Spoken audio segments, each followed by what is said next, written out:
Hello and welcome to today's interview where I'm going to be interviewing the ThePivotsXXD. That's me. Also known as Jordan. Hey. Hi there. Hello. How are you today, good sir? I am feeling a little sick. Tummy kind of hurts, but I think it's all the pizza I ate. Oh, that's not too good, is it now? How many pizzas that you have? I ordered 2 pizzas from Domino's. That's Domino's in French. And, well, I had 4 slices, which doesn't sound like a lot, but I wasn't really hungry. Yeah, Domino's is not good. I don't like Domino's. Bad. They're okay. I had a coupon, so I was like, oh, why not? I don't feel like leaving the house. Okay.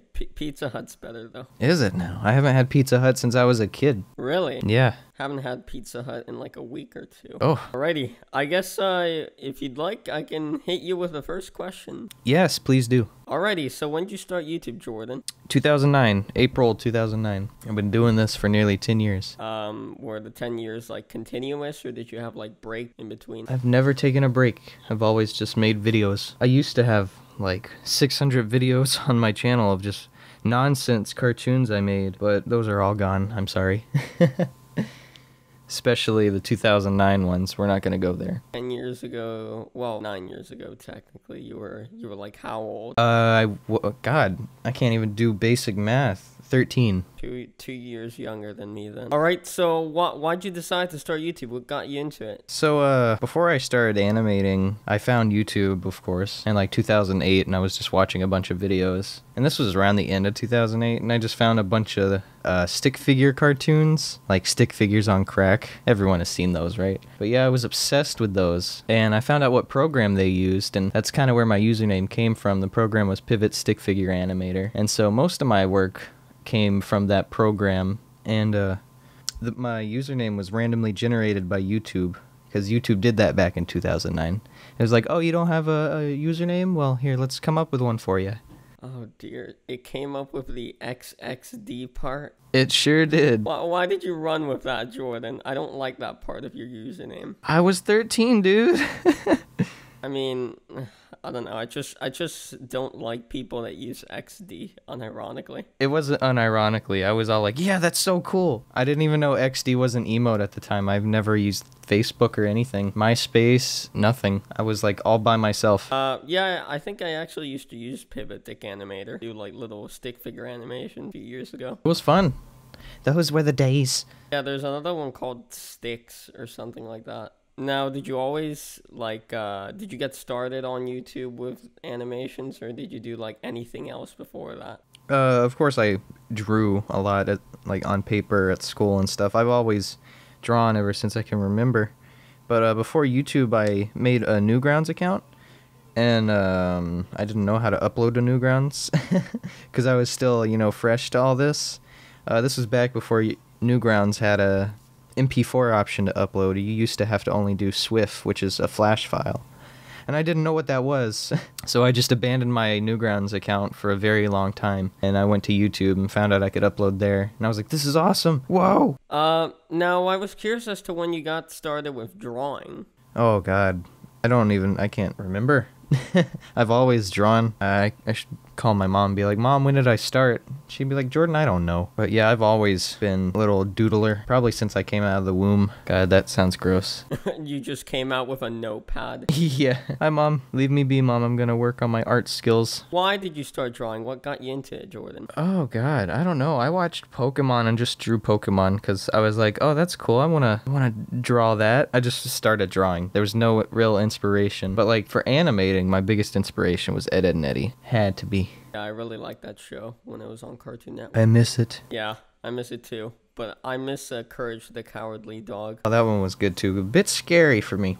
I was like, I don't want to watch this, Dad. Yeah, I could understand that. Yeah, there were some like pretty weird things in that cartoon, but I guess that's what made it good, the weirdness of the cartoon. Yeah, the creator of that show was one weird guy. Very strange. He's different. Yeah, I mean, then again, some of the more recent shows on Cartoon Network that I can remember, like Adventure Time and Regular Show, they're not too regular, are they now? No, not at all. Like, cartoons are pretty weird most of the time. Unless you watch, like, Mickey Mouse or something like that, then that's pretty normal, I guess. The new Mickey Mouse shorts are getting a bit weird. Oh, no, yeah. Those are weird, yeah. They're funny, but they're different. They're not what you'd expect. Yeah, but I guess I'm talking about like Mickey Mouse Clubhouse and stuff like that. Yeah, the older stuff. The stuff for kids.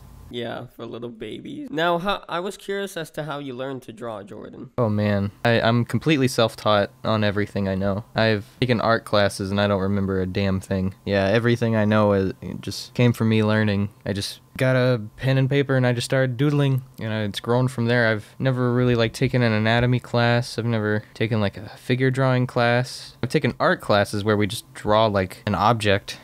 That's about it. I've never like taken any classes for like the big boy stuff. What would the big boy stuff be, Jordan? Like I said, anatomy, perspective stuff, hands. I don't know. No one can draw hands. Come on. Yeah, I know some people struggle with drawing hair. Hair's crazy. I can't draw hair to save my life. I can if it's a cartoon character. You want me to draw like shading and highlights on hair? Like realistically? When did you start the animation process? When did you start animating? 2009, when I found that Pivot stick figure animator program. But I didn't get into Flash until like 2010. So you still use Flash, right? Because I sometimes tune into your live streams and I see you using Flash. I'm a Flash boy. Yeah, because I hear some people use another one called Toon Boom. I played around with Toon Boom once. I hated it. Is it like more complicated than Flash? Is that why you didn't like it? Why didn't you like Toon Boom? It's just a completely different interface. You have to relearn everything, and like everything I was trying to do was wrong, and I was like, I don't know what I'm doing. I didn't really like the brush either. I'm just used to Flash. Like with everything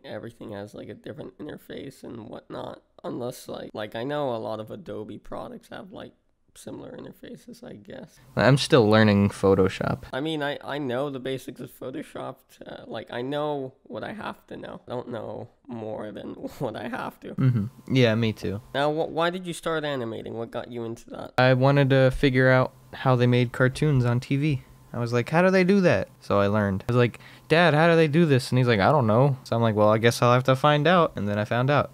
That's pretty much it. How'd you learn to animate? How'd you get started with that? Self-taught, but I did watch a couple of tutorials. There's Funny Money's tutorial called Ed's Awesome Flash tutorial, and that was probably the only one I watched. He just talked about like action script, where you can make a play button and a loading screen. And I was like, oh, this is awesome. And he kind of showed off how to lip sync and do a couple other things, and just I've learned from that, and everything else I've learned on my own. Did you hear about the new monetization rules that came out for YouTube? Yeah, where you gotta have like 1,000 subscribers and 4,000 hours watched by February or something. That is correct, yes. What a piece of garbage. You don't like them? No, I'm not gonna be affected, but at the same time, it's not cool. It's definitely terrible for people that do your kind of work, without a doubt. Like, this year I'm trying to release a cartoon once a month, because last year I went back and I released only 10 cartoons, and 6 of them were all within like 1 month, and I was like, oh, this is bad. My channel's boring, so I was like, oh, I gotta do something this year. So I guess this ties in with the question that I'm about to ask you, Jordan. What's your opinion on how YouTube treats animators? It's terrible. They're starting to get there though, kinda, I guess. They put them in the YouTube Rewind, but they put them during the credits. You know, a couple animators here and there.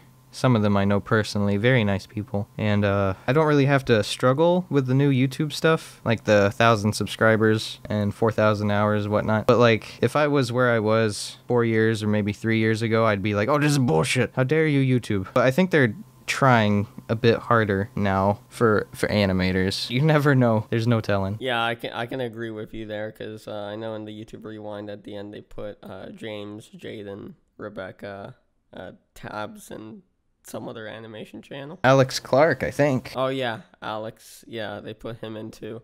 And they put an animation channel called Extra Credits in there as well. So I was curious as to, so you've got the series on your channel called So This One Time, which I really like. And I was curious as to when your next episode's going to come out. I've written it. I've kind of doodled it a little bit here and there, but I want to figure out which ones I'm gonna do before I start releasing them, because I just have a whole page of ideas. Well, not really ideas, but page of stories that I've had in the past. The one I'm working on kinda is where I kinda got in a wreck during driver's ed, but it wasn't my fault. You got a wreck during driver's ed. It wasn't my fault, I swear.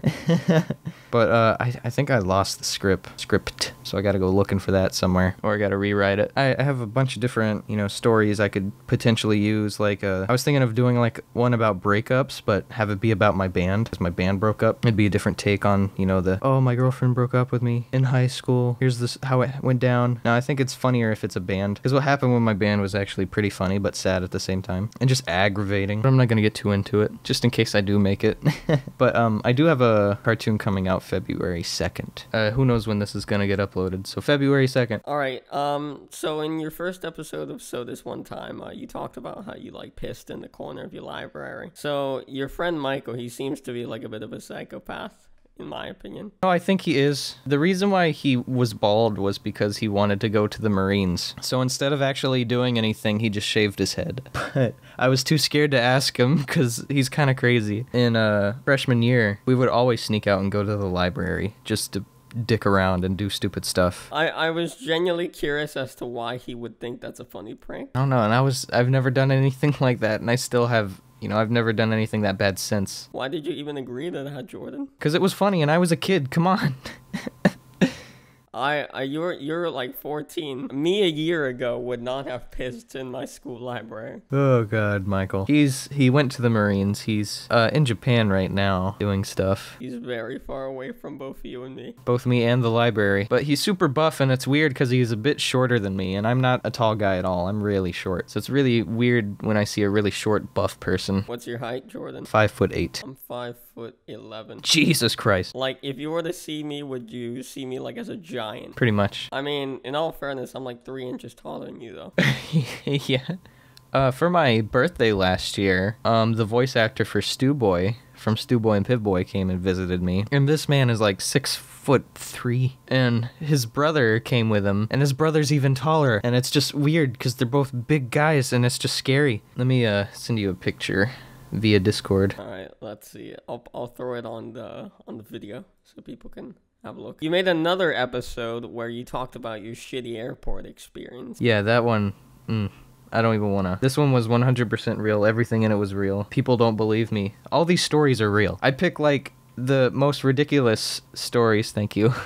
I picked the most like ridiculous things that have happened to me, and I turned them into videos, and people don't believe them. And I even showed off actual footage I took of it snowing in Dallas, and footage of my luggage being stuck. I guess I can understand why people would think it's like fake, because like, you know, the stories are like what? This is actually what happened to a human being. All right, so I was wondering if you've had any other like terrible airport experiences besides the one you put in your video. I always have the worst airport luck.